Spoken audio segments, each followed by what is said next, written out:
Bear on Bears fans, welcome into another edition of the Chicago Bears podcast, our Thursday episode with Courtney, Cronin, Eye on the Enemy. We will have a guest from the Locked On Saints coming in. Can't wait to see Ross Jackson joining us as well. But as always, hit that like button, subscribe to the page. Let's jump into the show because we want to get some Bears talk in here early because Montez Sweat is in the building. And Courtney, I have to start here. Did he look as large in person as he did behind the podium? Like, what was going on with the mic situation there where he looked like he was 7 feet tall yesterday over on YouTube? I mean, he's huge. Like, I remember when, he came to Mississippi State like a year or two after I left covering. I was in Mississippi for 3 years, so it was like we didn't overlap at all. But I remember like hearing about, okay, like this is, a defense that had Jeffrey Simmons, that had Montez Sweat. Like they were just a bunch of like dudes up front, first round picks. And I remember like looking him up and like the first, like, just, like, who is this guy? And he was a monster then. He's a monster, like just a mammoth of an individual now. I think he's like 6'6". Yeah. He looked every bit of that yesterday.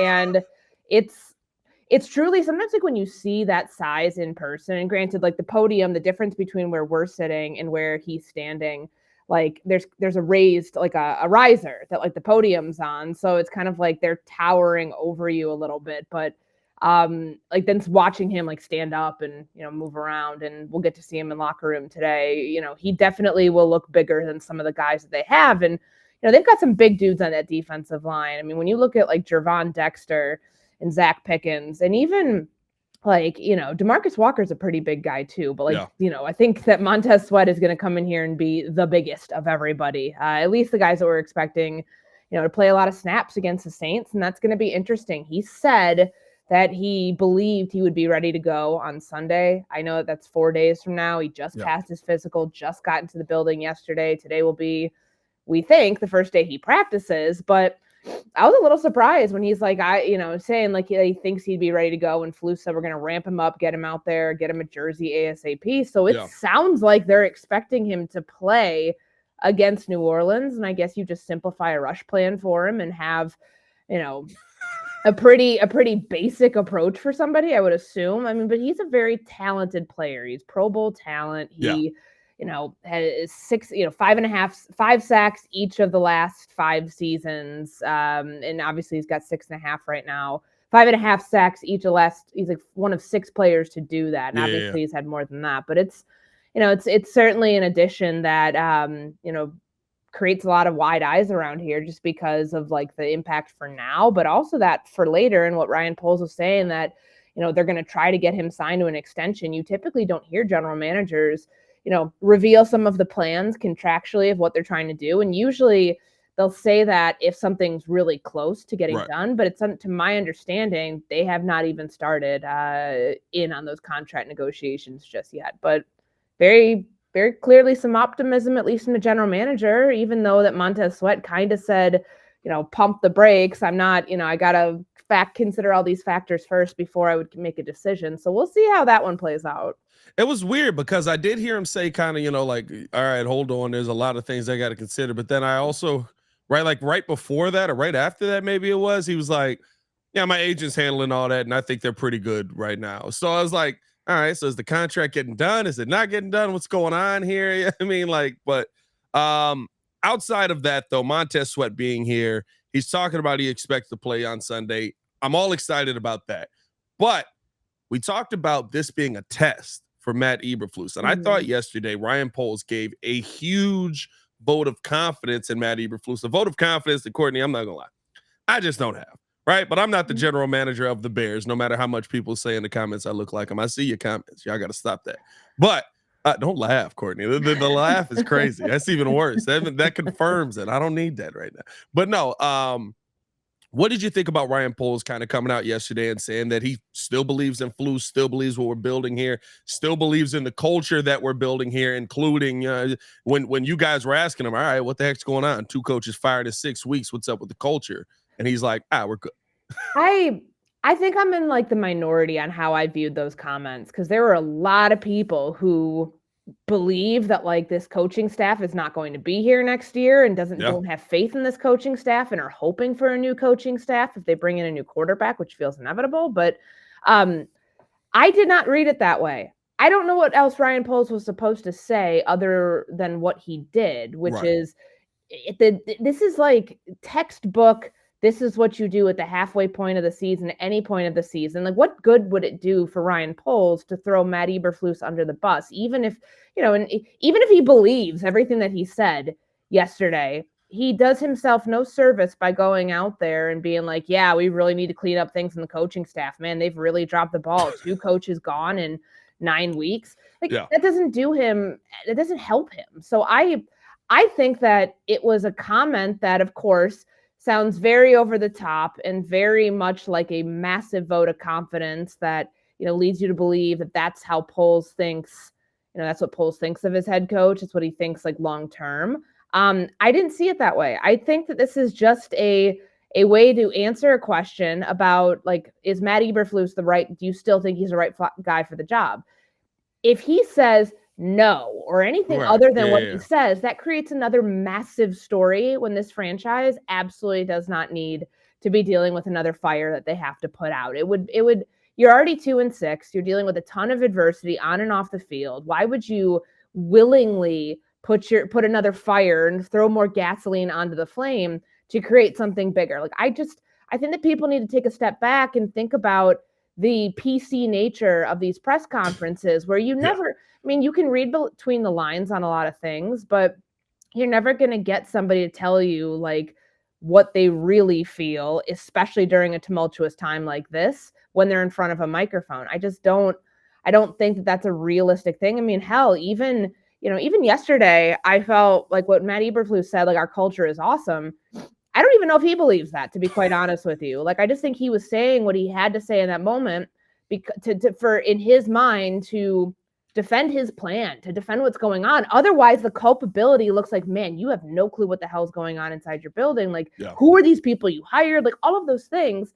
So while I understand what the concern, like, of the comments that you got from the general manager and from the head coach, I think that if we take a step back to like realize why things were being positioned the way that they were, that might give you an answer as to, do they really believe it? Do they really not? But also, like, does it matter in the long term? Like, because he got a vote of confidence in week 9 from the general manager does not mean that everything's going to be smooth sailing for Matt Eberflus the rest of the way and that he's going to be the head coach here next year. Like, they've got to win games. They're 5-20 in his tenure. And the Raiders just fired their whole staff after 25 games.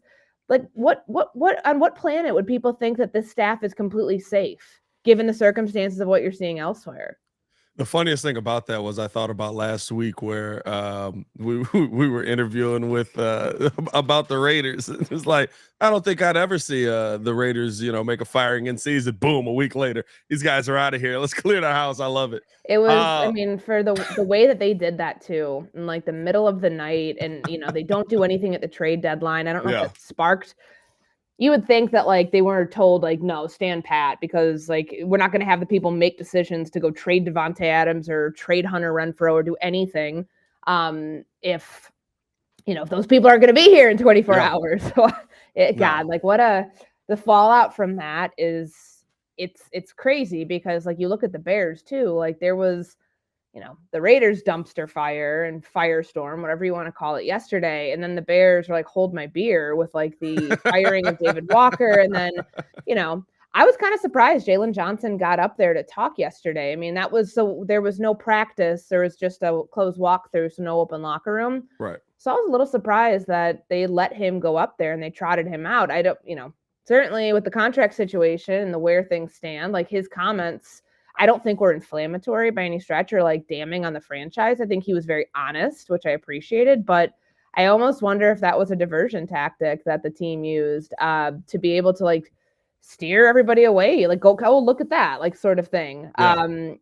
Like, look at the shiny object over there. Let's distract you from what's going on here with another coach being, out of a job, leaving the team by week 9. That's a pretty...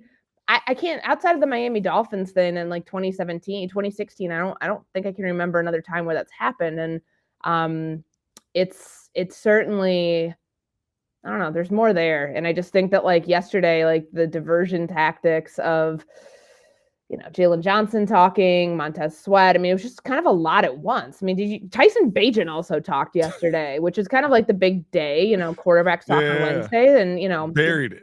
The guy's going to get ready for his third NFL start. He came back down to reality after the bad Chargers loss. And that's like the fifth storyline. Yeah. It's just kind of been par for the course here with this team where there's so much all at once.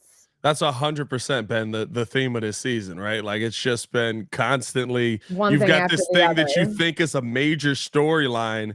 And then by the time you get to the day, it's like, oh, it's not that important because we're firing coaches. We've got players doing this. We got this going on. Like they got to figure out something there. I don't care what either Poles or Flus says. There's a problem with the culture in the building. But you mentioned Poles' comments on Jaylen Johnson about, he says he wants him back.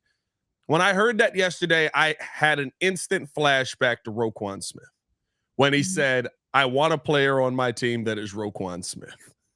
And I was just like, you want him, but you want him at your number. Where do we think we are with the Jaylen Johnson situation after his comments yesterday? Does it just seem like this relationship is now, we're going to play this out and both sides are going to do what's best for them, which in the Bears case might be throwing a tag on Jaylen and trying to move him after that? Can you imagine, like, to tag him after all of this? Oh, my goodness. At some point, too, like, you can run the risk of like really alienating a guy after clearly he does not feel he was, respected through this process. He kept saying he wants security and respect. And Ryan Poles telling us that they had a great meeting in Los Angeles with his representatives and they felt they were close. And then all of a sudden he comes back and the representation for Jaylen Johnson requests a trade Monday after the team gets back from Los Angeles. And he's like, all right, well, go, respect to you, go do that. And they didn't find anything, like, because Ryan Poles let us know that he felt that if he was going to get rid of a Jaylen Johnson via a trade, he wants to go hit on another Jaylen Johnson in the draft, which is a late first to early second round pick, just where Jaylen Johnson was drafted in 2020 in the second round. So, you could tell the frustration from Jaylen, but I think you can also look at the situation and realize that he does himself no service at all. It's not a benefit to him to not test free agency. And he's excited about it because then you can actually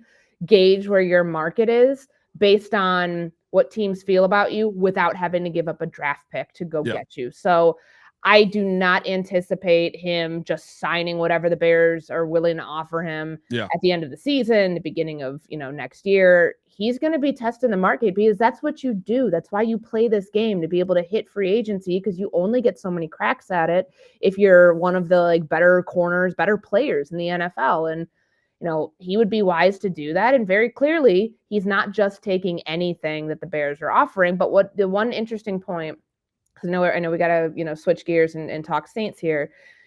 Ryan Poles said that best and final has not been on the table. Usually, if I'm the agent for Jaylen Johnson, I'm saying, oh, really? Wait, like your best and final is not out there. So you're going to keep pushing the envelope. You're going to keep coming back to the table to negotiate.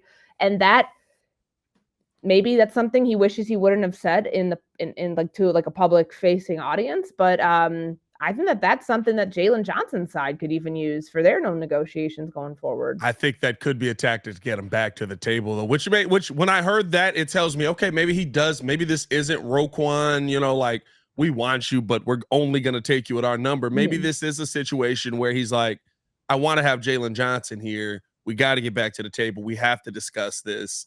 We've got more room to go. You know what I mean? So we'll see kind of where that all ends up. I mean, the good thing is he's still on the team right now and a defense that needs it, going up against a very, very a Saints team that's just moving in the right direction all of a sudden. And Derek Carr kind of going out there and making some things happen. Not the same direction the Bears are going, at least. I'll say that much. We want to welcome into the show Ross Jackson from Locked On Saints, part of the Locked On Podcast Network. Ross, what's happening, my guy?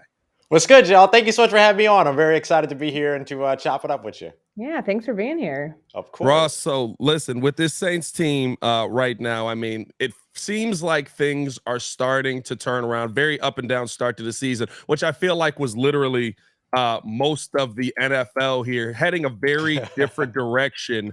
What do you think this Saints team is doing to start moving in the right direction? What has changed with this team? Yeah, I mean, you look at this Indianapolis Colts win that they had just last weekend, and the big thing was situational football. They were 50% on third downs. They were 3 or 4 in the red zone. You could technically call it 4 or 5 because Taysom Hill had a 20-yard run from the 20 as opposed to within the 20. You know what I mean?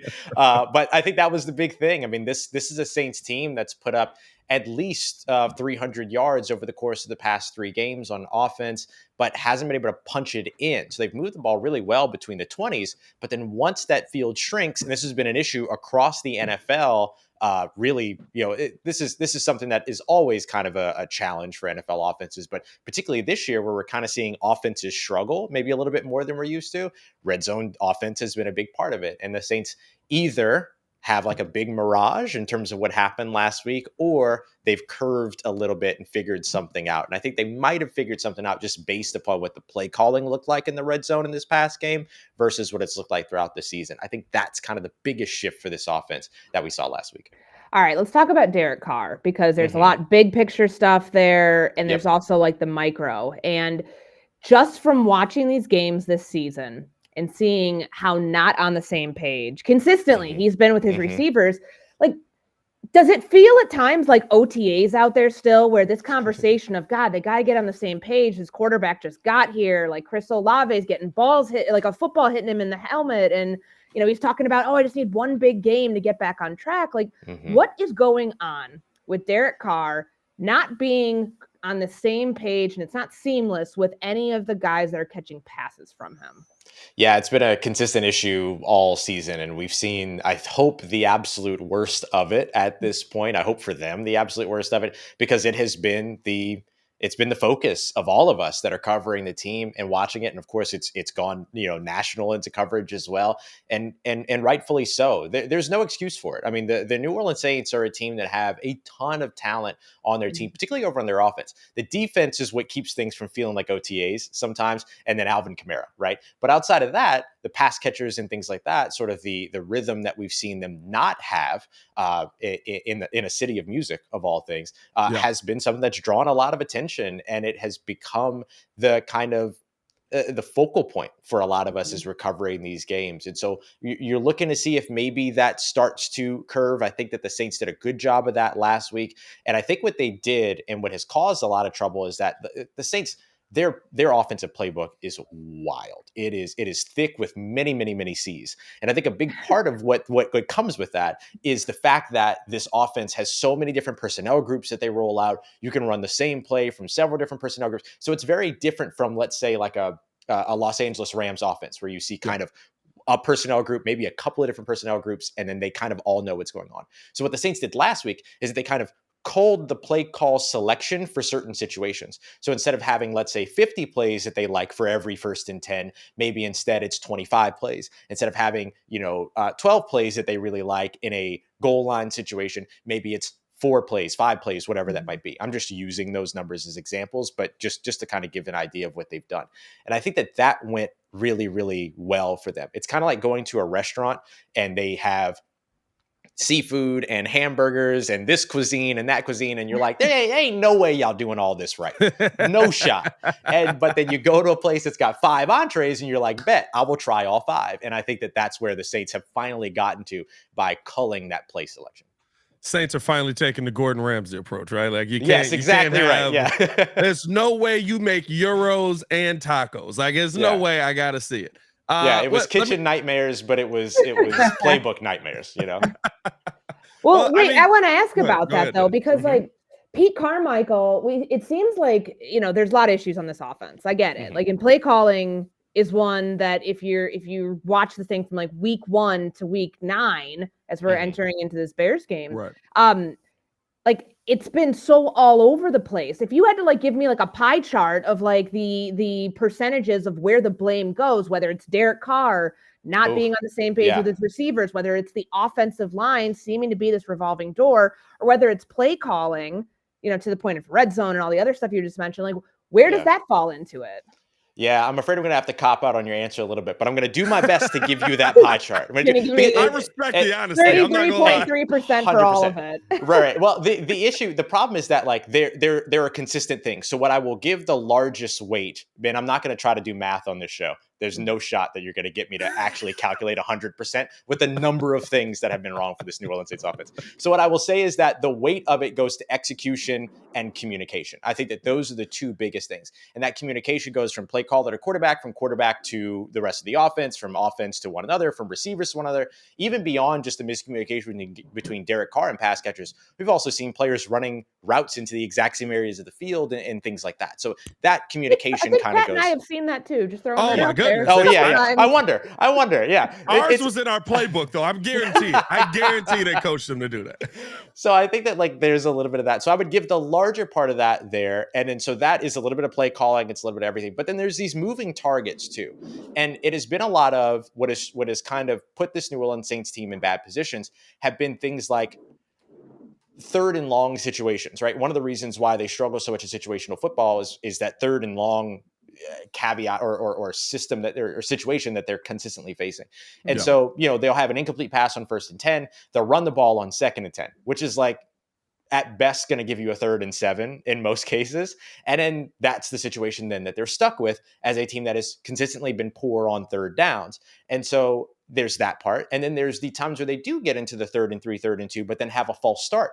And all of a sudden that turns into a 3rd and 7, 3rd and 8. So it's been a little bit of like the self-inflicted wounds as well that have caused them some issues. So it really is the moving target that has created some issues. There is the execution, there's the offensive line play, and then there's the communication issues. So I would kind of group all of those things together as being the overall situation that the Saints are trying to manage and overcome. They did a good job of it last week, but can they continue it moving forward? That's going to be their biggest test. Coming in now, right? Derek Carr going to be going up against now Yannick Ngakoue and Montez Sweat. It seems we believe they're talking like he's going to play. He should. Yeah. When you see, we've seen Derek Carr deal with the pass rush. It's not always pretty, right? Like we know who Derek Carr is at this point in the NFL. What are the Saints doing kind of to prepare him for what could be coming in worst case scenario, right? It's only Yannick Ngakoue and the Bears, same exact pass rush. And, you know, what do you believe that is going to be the best course of action versus a new shiny toy on the Bears defense? Yeah, I think the biggest thing for New Orleans is that what they've done consistently over the course of the season, sometimes because they're forced to, other times because they elect to, is that they've tried different combinations of offensive linemen. And I think they've kind of found the guys that they're most comfortable with in spots. Yeah, I know. I'm telling you, there's not a lot of differentiating factors here, except for maybe the fact that the Saints have wins. Maybe an easier schedule and some wins, right? And so I look at the offensive line now, which I believe is in its 5th different combination this season in terms of what started, what that unit looked like going up against the Indianapolis Colts. And that was amongst its best performances, but also the Indianapolis Colts don't have a duo of really good pass rushers, right? Now, the Saints offensive line held up pretty well in terms of sacks allowed against the Jacksonville Jaguars. But if you dig deeper into the pressures, it was like 20 plus pressures in that game. So that ends up impacting your offense as well. So I think that going into this game, what you'll see the Saints do is that you'll very likely see them settle. I think that what they'll like very much is, of course, having Ryan Ramczyk back, their stud right tackle, who has been a little bit up and down this season, but a little bit more up here recently. So the trajectory is going in the right way. The left side is the part that they've kind of been toying with a little bit. So will that be Andres Pete over on at left tackle and then Max Garcia at left guard? They'll find out kind of what they're going to do there. I think that might be what they move forward with again this week, but they are getting James Hurst back. So we might see a new starting left tackle there. If that happens, that'll be yet another offensive line combination for the season. So something to watch out for there.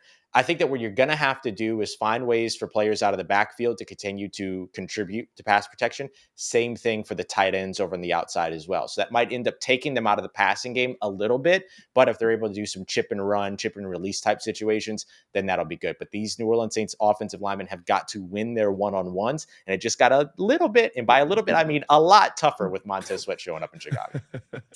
All right, I want to ask about the run game because you mentioned Alvin Kamara earlier. And, since he got into the league in 2017, he's, consistently been a big producer for this offense. Now, 320 rushing yards, he's fourth in receiving on this team. He's still getting a lot of touches. How is his role from the years that you've covered this team? How has his role evolved in this offense to now with having Pete Carmichael, put him in different situations, but also with some of those issues that the receivers are having, being able to catch balls from Derek Carr? Like, are they leaning on him more? Are they putting him in different situations than we saw when he had a different quarterback last year? I think he's getting a lot of attention from Derek Carr for sure.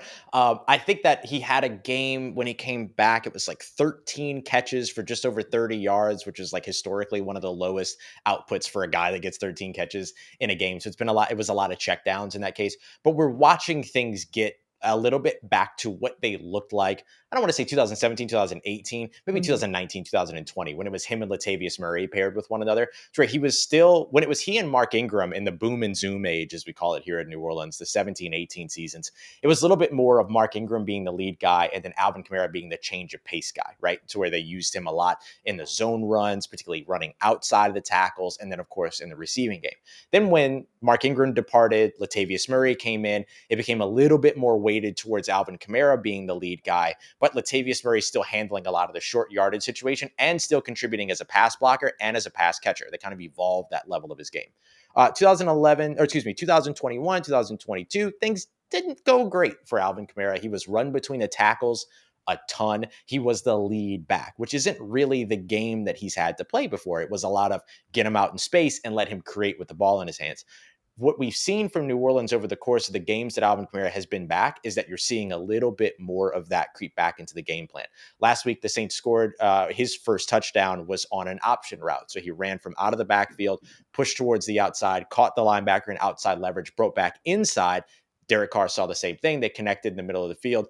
Probably could have gotten tackled at the 4-yard line, but Alvin Kamara being Alvin Kamara, who just always takes glancing blows, never really takes direct hits somehow, ends up finding his way into the end zone. So you're seeing that come back into the game while still utilizing him in between the tackles and trying to get him out in space. So it's looking like a little bit more of a dynamic approach in terms of how it is that they want to utilize him that might be responsive to what the defense is giving. But I do think for New Orleans, one of the things that's going to be very important for them is not just focusing on what the defense is doing, but playing to your standard of how you want to utilize your playmakers. That worked very well for New Orleans last week. They ran 11 plays in the end zone. Ran 11 plays in the red zone. 10 of those plays went either to Taysom Hill or Alvin Kamara. That's the way that they should be utilizing players like Alvin Kamara and, of course, Taysom Hill as well. When you look at now the comfortability, I should say, that the head coach maybe is able to get now with a couple of wins in his pocket, do you feel like things have settled down around Dennis Allen? It seems like, listen, he had the toughest job in the world. You have to replace an all-time great and beloved head coach that was down there, right? And now it seems like he's kind of got his QB. He's starting to hit his groove. Does it feel like things have calmed down around him where it seems like, okay, he's got a little bit more job security? Because I remember, kind of looking at it early on, and it was like, all right, maybe this isn't the guy. Maybe we do need to make some coaching changes around here. Yeah, I will say that the win against the Indianapolis Colts was the beginning of that security, but it's not something that's set in stone yet. What I will say is that Dennis Allen's first year, he didn't get his quarterback, right? And that tends to buy you a second year as a head coach in the NFL. They went after Deshaun Watson, couldn't get Deshaun Watson, went back to Jameis Winston. 3 games into the season, they turned everything over to Andy Dalton. And that was something to where the Saints kind of, they weren't going to make a decision and say, we're not bringing back Dennis Allen after just one season when, customarily you come in and you're probably getting your quarterback or at least an established quarterback. The Saints not only are trying to replace that head coach, but they're still in the process of trying to replace Drew Brees, the Hall of Fame quarterback too, or future Hall of Fame quarterback, we assume.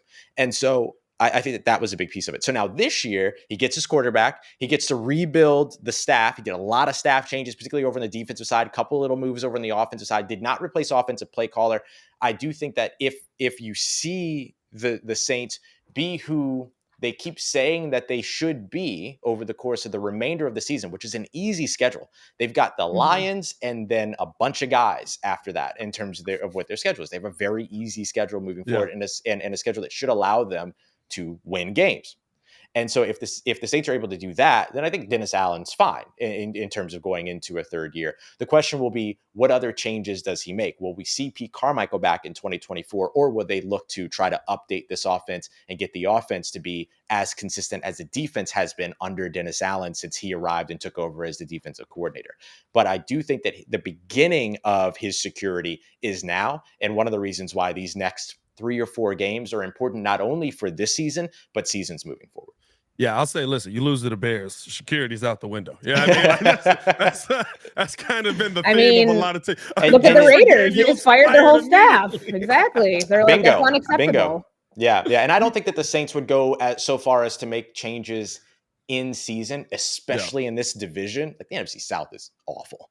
And so everything's, they've got the grasp of everything. So the moment that you fire a head coach, fire an offensive coordinator, whatever, you're kind of punting the season. There's no record out there outside of maybe the Giants of 2002 who changed play callers from Sean Payton to Jim Fassel, and then they went on to go 7-2 after that. There's not a lot of examples of making a big time change like that and actually getting better throughout the season. You tend to win like 40-something% of your games at most in that case. And so that's not going to help the Saints get into the playoffs at this point, right? So I don't think they would go that far. And I understand like the Raiders have struggled for a while here. They benched their quarterback. They just cleaned house. They did everything. But what I will say is that for New Orleans, you're going up against a backup quarterback against the Chicago Bears. You got a backup quarterback, or at least a new quarterback that's not the week 1 starter against the Minnesota Vikings. After that, is Taylor Heineke the starter after the bye week in Atlanta, or is it back to Desmond Ridder? In either case, there's enough of a jumble there to where 2 quarterbacks means you don't have one kind of a situation where you should win these next 3 games. And so these 3 games become really, really important, especially when you're going up against the non-week 1 starting quarterbacks as a defensive head coach and a guy that's considered to be at the forefront of defensive schemes across the NFL. All right, let's talk about this defense. We know that, as you mentioned at the top of the show, this is what's kept them in games. They're 9th in yards, 5th in points, or might flip that if I'm remembering that incorrectly. But they've been the backbone of this team. And that's, you can understand it, like with Dennis Allen and the influence that he has on this team. And, the numbers that they're putting up with in terms of the pressures and the sacks, they're not like the typical New Orleans Saints defenses that we've been used to the last couple of years, but they're still effective. Yeah.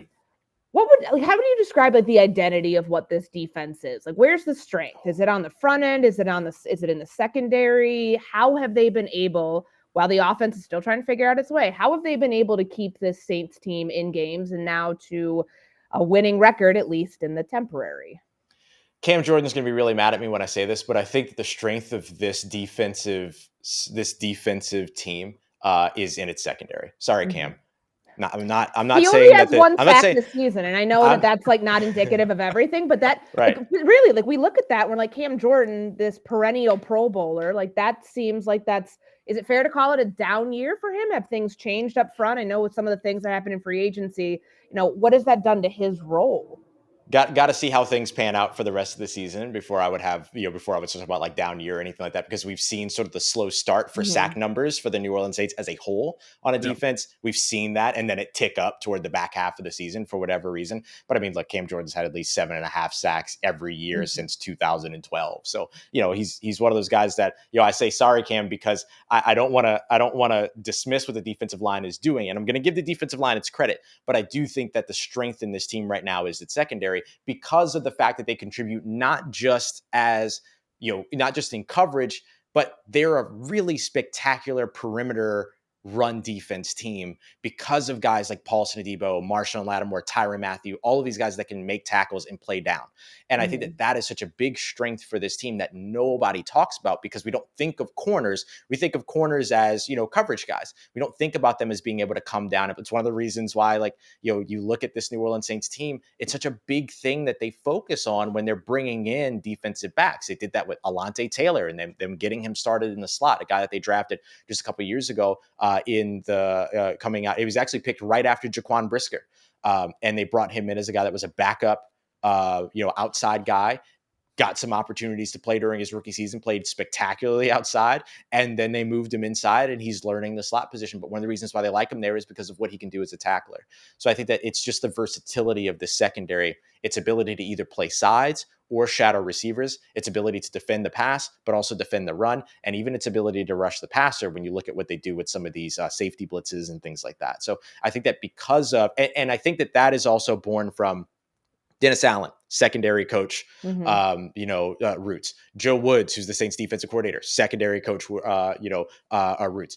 Marcus Robertson, an all-pro safety in the NFL and a spectacular secondary coach. This team went on a run from Aaron Glenn to Chris Richard to Marcus Robertson at secondary coach. Like, that is a spot that has always been very good for them. And so I would say that the defensive backs are their strength right now, but that front seven has to be able to contribute in order for that defensive backs group to shine. And part of why that defensive back group might be shining is because of the efficiency of what they've been able to do in eliminating the run, even though they give up a lot of yards per run in terms of, averages right now. They've done a good job of at least mitigating the run game enough to force opposing teams to pass or force them into third down situations where they have to pass. And of course, getting pressure on the quarterbacks tends to help as well.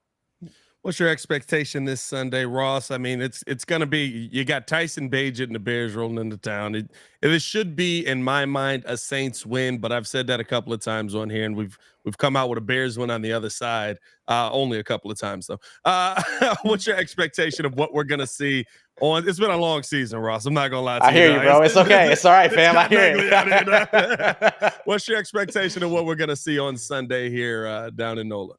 Yeah, I think for me, I'm looking at the Saints to win this game. I would take probably Chicago to cover in this one. I think that it's going to be a little, not super close, but it's going to be closer than I think many people are going to talk about it. I think it's going to be a 1-score game, maybe even if that's a 1-score and a 2-point conversion. So I'll call it like 27-20, 28-20, maybe with a late score that ends up pushing it to that. However that ends up working out. I could see that being the case in this game. I think the Saints should win this game. For them, it's about playing against their standard versus worrying about playing against the Chicago Bears that worked for them great last week. This is exactly what they should be doing this week. All right. There you have it.